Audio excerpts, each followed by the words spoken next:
Fibra Monterrey es una de mis fibras favoritas y sé que también es una de las suyas. La verdad es que muchos me han pedido que hable sobre esta fibra y yo sé que en general es una de las más comunes de todas las que hay.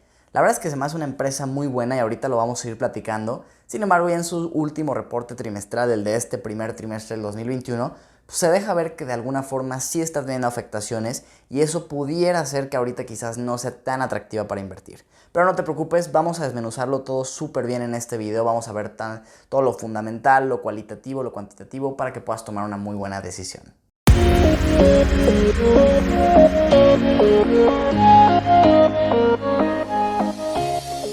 Hola, ¿qué tal? ¿Cómo están? Bienvenidos a un nuevo video más de Finanzas con Rafa, donde ya saben, hablamos de finanzas personales e inversiones.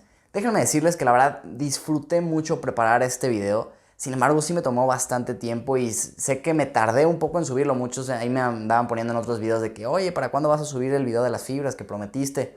Una disculpa por tardarme, ando con muchísimas cosas ahorita. Pero bueno, ya por fin se los traigo y la verdad les digo, lo disfruté muchísimo. Si de alguna forma valoran el trabajo que hice en este video y quisieran recompensarme de alguna forma, es más que suficiente con darle al botón de suscribir y compartir el video con alguien que le pudiera gustar. Si de por sí este video va a ser un poco largo, no quiero hacerlo todavía más largo explicando conceptos que son básicos para entender las fibras. Recuerda que ya hice un video con todo el vocabulario que tienes que saber y entender para poder analizar una fibra y te voy a dejar el video por acá. Realmente te recomendaría que lo veas primero si es que no lo has visto o si es que no tienes tanto conocimiento en conceptos muy claves relacionados con las fibras. De lo contrario, pues vamos empezando porque hay mucho de qué hablar y la verdad es que está bastante interesante toda la información que nos presenta Fibra Monterrey. Pues bueno, Fibra Monterrey nace en el 2014 en Monterrey, evidentemente como su nombre lo dice, y actualmente cuenta con 59 propiedades dentro del sector industrial, que ahí son principalmente naves industriales, el sector de oficinas, que pueden ser oficinas más enfocadas a lo industrial o más a lo corporativo, y en la parte comercial, aunque veremos que esa realmente es muy pequeña. Su área bruta rentable es de más de 700,000 metros cuadrados. Por cierto, como hay mucho dato muy exacto, yo a veces redondearía los nombres, pero aquí en pantalla ustedes verán el dato exacto, o si por algo me equivoco porque pues no me lo puedo aprender todo completamente de memoria, el dato correcto lo verán siempre en pantalla y ese es el que le tienen que hacer más caso. De estos más de 700,000 metros cuadrados que tiene de área bruta rentable, actualmente tienen al primer trimestre del 2021 un 92.6% de ocupación, que de hecho es su nivel más bajo desde que salió la fibra en 2014. Esto ahorita veremos por un cliente que se les fue en este trimestre principalmente y que afectó la ocupación general de la fibra. Al principio les mencionaba que está enfocada en tres principales sectores, que es el industrial, el de oficinas y el comercial. El industrial representa aproximadamente un 74% del área bruta rentable y tiene una ocupación mayor al 96%, lo cual es muy bueno porque es el principal segmento. Es una industria, bueno, no es una industria como tal lo industrial, más bien la parte industrial de la economía es la menos golpeada o la que está teniendo una reactivación más rápida, por lo que evidentemente es bueno que esté muy más concentrada a este sector. En la parte de oficinas tenemos aproximadamente un 23% del área bruta rentable que provengan de las oficinas y aquí es donde tenemos una ocupación más baja del 78%, sobre todo porque se fue un cliente que era Axtel, que representaba esos 10 puntos porcentuales más o menos que cayó la ocupación del trimestre pasado a este. Ahora, Axtel terminó anticipadamente un contrato por una cláusula que ya tenían, pero de todas maneras iba a vencer a finales de este año. Finalmente, lo comercial representa tan solo un 3% del área bruta rentable y tiene una ocupación del 98%. Al hablar de ocupación es muy importante también hablar del vencimiento de los contratos. ¿Qué quiere decir esto? ¿En cuánto tiempo van a ir venciendo los contratos que tienen con sus distintos inquilinos? Vemos que el 2021, y lo van a ver aquí en pantalla por una gráfica que nos comparte Fibra Monterrey en su reporte trimestral, que el 2021 va a ser un año clave porque más del 18% de los contratos vencen durante este año y será muy importante que Fibra Monterrey logre recontratar a estos mismos inquilinos con condiciones favorables o de lo contrario encontrar nuevos inquilinos. Si no lograran hacerlo, realmente un 18% es una cantidad fuerte que pudiera afectar el desempeño en el corto plazo de la fibra. Pasando el 2021 vemos que realmente ya empieza a bajar el porcentaje de contratos que van a ir terminando y realmente no vemos, o sea, ya algo más significativo en los próximos 3-4 años. Para mí, por eso este año es muy clave y estaré muy pendiente de sus reportes trimestrales para ir viendo la evolución de estos contratos conforme vayan venciendo durante el año. Ahora bien, hablando de la distribución geográfica, qué tan diversificados están dentro del país, primero tengo que decirles que me estoy refiriendo por porcentajes de ingresos. ¿Qué tantos ingresos provienen de ciertos estados? Oye Rafa, ¿por qué no lo haces de área bruta rentable? Bueno, porque podríamos ver que quizás en un estado hay más área bruta rentable, pero se renta más barato. Y entonces los ingresos más fuertes provienen de otro estado donde quizás hay menos área bruta rentable. Entonces, hablando de diversificación de ingresos, yo creo que es mejor basarnos en esta métrica que en tema de área bruta rentable. En pantalla van a estar viendo también un mapa donde vienen los estados donde tiene participación Fibra Monterrey y el porcentaje que representan. Vemos que el estado de Nuevo León, donde obviamente está la ciudad de Monterrey, pues es el más pesado, el más importante, con más de un 60%, y le siguen San Luis Potosí y Jalisco con un 8 punto y algo cada una respectivamente. Inversionista, si te está gustando este video, por favor suscríbete al canal, es una forma muy buena de apoyarme, y dale like a este video para que yo sepa que quieres que haga más videos como este sobre otras fibras. Y ya hablando de ingresos, podemos ver que el 75% de sus ingresos están en dólares contra el 25% que están en pesos, lo cual es bastante bueno porque históricamente sabemos que el peso se va depreciando contra el dólar. Entonces, de alguna forma, nosotros al ver los dividendos y las utilidades en pesos, pues podríamos ir teniendo ganancias cambiarias en el largo plazo. Aunque también hay que considerar que en el corto plazo podríamos tener pérdidas cambiarias, sobre todo cuando hay fuertes depreciaciones del peso y después se ajustan los niveles como lo vimos el año pasado. Ahora bien, en cuanto a clientes, inquilinos que representen algo importante para la empresa, que tengan mucha concentración, realmente se encuentra un solo cliente que representa mucho, que es Whirlpool, con más de un 20% de los ingresos viniendo de él. Ahora, esto la verdad es que es algo, a mí se me hace algo elevado, que un solo cliente represente el 20% de tus ingresos. Sin embargo, en el caso particular de Fibra Monterrey, no lo veo tan mal, creo que es un riesgo que está muy controlado. Una, porque Whirlpool es una empresa que se vio beneficiada por la pandemia. Digo, no voy a hablar a detalle de la empresa porque sería hacer otro video completamente distinto, pero si ustedes se meten a checar, realmente la empresa creció, no solo sus acciones, sino que en sí el negocio creció de Whirlpool el año pasado. Entonces, vemos que, bueno, de alguna forma es un cliente que está estable, es un buen cliente, es una empresa grande.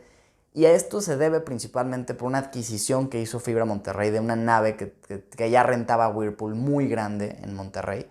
Y entonces, pues por eso, al hacer esa adquisición, me parece que fue a principios del 2020, pues se concentra mucho todo hacia ese cliente. Pero repito, la verdad es que no lo veo tan riesgoso, sobre todo porque está bien controlado este riesgo. Y bueno, ya hablamos de los ingresos, ahora pasemos a la deuda. Tienen un nivel de endeudamiento del 26.6% de los activos totales. Esto quiere decir que de todos los activos, 26.6% están financiados por deuda, lo cual es un nivel bastante razonable considerando que el límite que ellos tienen marcado es un 50% y el límite que se tenía por regla para todas las fibras también era ese 50%, aunque por pandemia me parece que quitaron ese límite.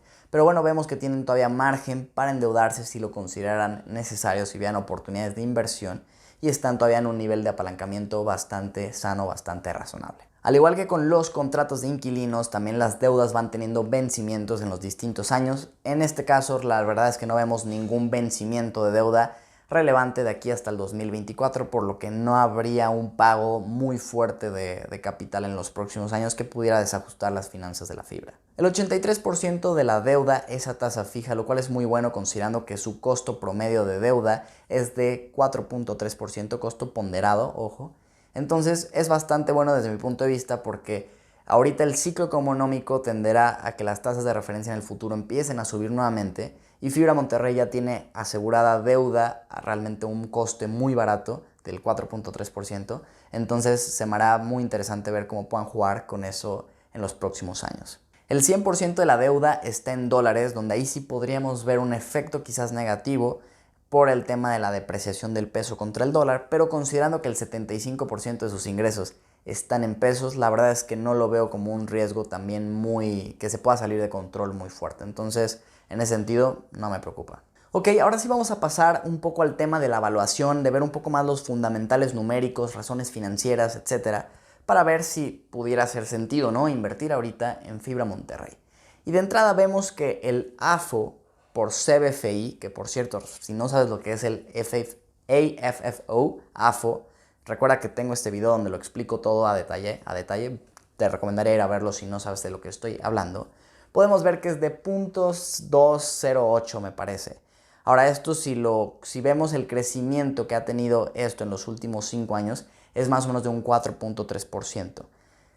Que no es muy elevado, pero de alguna forma, bueno, pues ha habido un crecimiento constante. Hay que considerar que estamos invirtiendo en bienes raíces. No podemos esperar un crecimiento exponencial como podríamos verlo en otro tipo de acciones tecnológicas, etc. Sin embargo, aquí el problema es que vemos que el AFO de este primer trimestre del 2021 cayó más o menos un 20% comparado con el mismo trimestre del año pasado. Esto por CBFI. Entonces aquí pues es un tema un poco preocupante si la situación siguiera de que siga cayendo este indicador, porque al final del día pues esto nos indica por cada título cuánto se está generando de flujos libres, ¿no? Flujos libres provenientes de la operación. Entonces este es un indicador muy importante y para mí sí es un foco rojo ver que esto esté cayendo. Por lo tanto, pues será importante seguir analizando el comportamiento de este indicador. Ahorita les decía que ha crecido más o menos un 4.42% el AFO por CBFI en los últimos 5 años. Y quizás tú te preguntarás, oye, ¿por qué lo tenemos que ver sobre CBFI? Y es que si nomás nos fijáramos en el AFO, este ha crecido más de un 20% en los últimos 5 años. Pero es que también han emitido muchos CBFIs, lo cual diluye a los accionistas actuales. Por eso en temas de fibras es súper importante siempre que analicemos datos, irnos al dato por CBFI, para que podamos realmente ver el crecimiento real que hubo para los que ya éramos accionistas de la empresa. En el tema de la distribución o de los dividendos por CBFI, pues vemos que también han caído aproximadamente lo mismo, un 20%. Esto se relaciona mucho con el AFO porque es prácticamente lo que distribuyen a los inversionistas. Entonces, si cae, los dividendos o los rendimientos que nos den en ese sentido también caerán. Ahorita con el precio actual de 11.72, que es de Fibra Monterrey, que es al momento que estoy grabando, evidentemente cuando tú lo veas será un precio distinto, está dando una rentabilidad más o menos de 7.11%. De entrada, para mí esto ya es un punto importante a considerar si queremos invertir, sobre todo porque para mí las fibras, ya lo he mencionado antes, es mucho más lo que yo busco más bien el rendimiento que el crecimiento del título. Porque por lo mismo de que tienen que repartir todos sus inversionistas y que para crecer tienen que diluirse o endeudarse, muchas veces el crecimiento de la acción como tal, del título, del precio del título, no va a ser tan significativo. Por eso para mí es más importante entrar con tasas de dividendo que sean atractivas para mí. Si consideramos que el bono a 10 años está en un 6.9%, pues la realidad es que no veo un premio relativamente significante como para decir, ¿sabes qué? Prefiero invertir en Fibra Monterrey con un dividendo del 7.11, que ni siquiera sé si van a poder mantener ahorita durante este año y que pudiera caer un poco más. Por ejemplo, yo en mi caso personal tengo un costo promedio de 10.64, es a lo que en promedio he comprado los títulos de Fibra Monterrey, y tendría ahorita un yield como del 7.83%, que la verdad es que no me tiene nada contento, pero es que ha bajado porque estaban distribuyendo más y llegué a tener incluso distribuciones por arriba del 10%. Entonces, pues de alguna forma, bueno, pues es lo que hay y yo creo que es un bache, creo que va a pasar esta temporada y empezarán de nuevo a poder crecer las distribuciones, pero sí ahorita en 2021 creo que es un año clave para ver cómo se va a poder desempeñar la fibra, sobre todo por lo que les mencionaba de los contratos. Algo muy positivo que tiene Fibra Monterrey es que tienen efectivos y equivalentes de 2.347 millones de pesos aproximadamente. Esto representa como un 14% de los activos totales, lo cual es muy bueno porque una nos habla de la solidez financiera que tiene la empresa, pero dos nos habla de que también podrían aprovechar oportunidades de inversión. Y considerando que tienen un 4.3% de costo promedio de capital, no de capital, perdón, de deuda, pues podrían ir a comprar alguna propiedad interesante a un cap del 8, del 8.5 y generar entonces valor para los accionistas. También será muy importante ver en qué terminan invirtiendo parte de estos recursos para que pueda también seguir creciendo el ingreso por CBFI y las utilidades y las distribuciones, etc. Otro indicador muy importante en el que me fijo yo es el FFO, perdón, son solo dos Fs, FFO, entre el market cap, el valor total de la empresa de mercado. Y esto nos da ahorita que Fibra Monterrey tiene un 9.11. Repito, estos son con datos al momento de grabar este video. Esta información no va a estar tan actualizada cuando tú la veas, pero es importante que veas cómo hago yo estos análisis para que tú puedas entonces checar en esos momentos cómo está la información y puedas entonces ver en este sentido. Recuerda que mucha de esta información yo la saco de la página de Fibra Spy, que les voy a dejar por aquí una captura de pantalla para que vean dónde la pueden encontrar, todo eso. Que la verdad se me hace una herramienta muy útil, que es de mi amigo Toño, que de hecho ahorita al final del video él nos va a dar una pequeña conclusión de lo que él cree y de lo que piensa de Fibra Monterrey. Pero les decía que el FFO entre el market cap es más o menos de un 9.11%. ¿Esto qué quiere decir? Que la empresa está generando flujos de efectivo de la operación y que si lo dividimos entre el market cap, pues está dando una rentabilidad como del 9.11 que se me hace atractiva, se me hace buena. Entonces en ese sentido se me hace un buen indicador. El valor en libros de la empresa es de 12.09 pesos por CBFI y que considerando que ahorita está en 11.72 el título, pues nos da un price book value de 0.97, que está en línea con lo que normalmente tendería a cotizar una fibra, ¿no? Más o menos al mismo valor en libros. Incluso si es una buena fibra que está creciendo bien y que está haciendo bien las cosas, podríamos ver un 1.5 y todavía sería algo razonable en ese sentido. Ahora bien, en cuanto al rendimiento histórico que ha dado Fibra Monterrey, en los últimos 5 años ha dado un rendimiento anual compuesto de un 12.23% más o menos. Ojo, aquí va a depender, y no tomen este dato no quiero decir certero porque sí lo es, pero tan a pecho, porque podría depender mucho, dependiendo de qué día tomemos de base para calcular los 5 años, etcétera. Aquí más bien lo importante es que este rendimiento se podría haber maximizado al comprar en momentos donde el yield al que tú estás entrando al momento de comprar es muy atractivo ya de por sí solo, y que aparte, pues como seguramente en esos puntos el CBFI estaba más barato porque pues, obviamente para que el yield sea más atractivo el título tiene que bajar, pues entonces también el rendimiento por el título, por el crecimiento del valor del título como tal, también sería mayor. Entonces en ese sentido, pues puede ser muy variable esto, pero creo que ha dado un buen rendimiento en los últimos 5 años para ser una fibra. Entonces, en ese sentido creo que es bastante bien. Demuestra que es una buena empresa, que es mi siguiente punto. La verdad, el equipo directivo es muy bueno. No voy a entrar mucho a detalle en hablar de los directores, todo eso, porque me puedo echar otro video completo, pero hay mucha información de ellos en el reporte anual y en la página web, y pueden ver que realmente son personas sumamente preparadas, y que además, algo que me gusta mucho de Fibra Monterrey, es que la administración es interna. ¿Esto qué quiere decir? No le pagan comisiones a otra empresa por administrar las propiedades, lo cual hace que los incentivos estén muy bien alineados para los directivos, porque de ellos depende que les vaya mejor, y entonces así, si la empresa crece, pues sus compensaciones también crecerán, etc. Y para nosotros los inversionistas es mejor porque no le estamos pagando comisiones a un tercero, que ese tercero generalmente pues busca lucrar lo más posible. Entonces esa parte me gusta mucho Fibra Monterrey, se me hace que por eso es una empresa muy sólida, porque está muy bien manejada. Y bueno, llegó el momento de ver lo que opina mi amigo Antonio González Castillo sobre Fibra Monterrey, que para mí es un expertazo en el tema.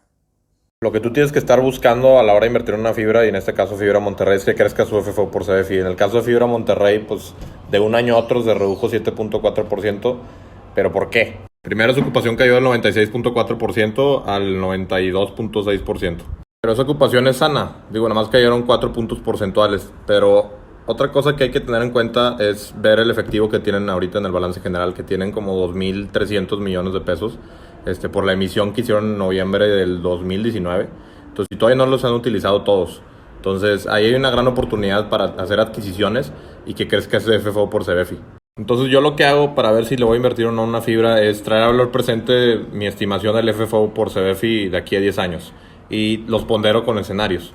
Entonces para mí Fibra Monterrey tiene un gran futuro por el tema que les digo del balance general, que también tiene un low to value como el 30%, y pues yo creo que pueden crecer en el caso normal, que crezcan de aquí a 10 años entre 4 y 5% del FFO por CBFI, de manera pues obviamente interés compuesto, y también en el mejor escenario creo que van a poder crecer entre el 6 y 7%, en el peor es que no crezca nada. Y a mí me sale una evaluación, cuando yo esperándome un retorno como del 10%, más bien del 10% de como 14.6 pesos. Es lo que yo pagaría por Fibra Monterrey, ahorita está como en 11.7. Y en precio yo estimo que te puedes meter un 50% no en dividendos, sino en que suba el valor del CBFI de aquí a 10 años. Eso es lo que yo estimo. Más obviamente, pues son estimaciones, ¿no? Habrá que cada quien hacer su caso. Y bueno, a todo esto, Rafa, oye, ¿invierto o no invierto? Si ya tengo posición, ¿vendo, no vendo, mantengo? ¿Qué hago? Pues mira, de entrada tienes que acordarte que yo no te puedo decir qué tienes que hacer, porque es responsabilidad tuya, es tu dinero y tú tienes que ser responsable de lo que decidas hacer, si inviertes, si vendes, etcétera. Pero lo que yo sí te puedo decir es lo que yo estoy haciendo porque es una posición que tengo. Yo personalmente ya no estoy incrementando mi posición. Por más que me guste la empresa, yo creo que ahorita no es atractivo para mí el rendimiento que ofrece en dividendos ni las perspectivas que tiene en el corto plazo. Para mí es una empresa que voy a mantener, no creo recortar mi posición, la pienso mantener y pienso estar muy atento a lo que vayan presentando, ver cómo va evolucionando todos los temas que ya tocamos en este video y en su momento si el precio cayera a niveles donde se me haga atractivo lo que están dando por dividendo, pues entonces sí en ese momento podría incrementar mi posición. Así que bueno, pues ahí lo tienen. Si no te has suscrito al canal y te gustó este video, aquí lo puedes hacer en el botón que te está apareciendo en pantalla. Y también por este lado te voy a dejar un video que yo creo que te puede interesar muchísimo. Nos vemos pronto con uno nuevo.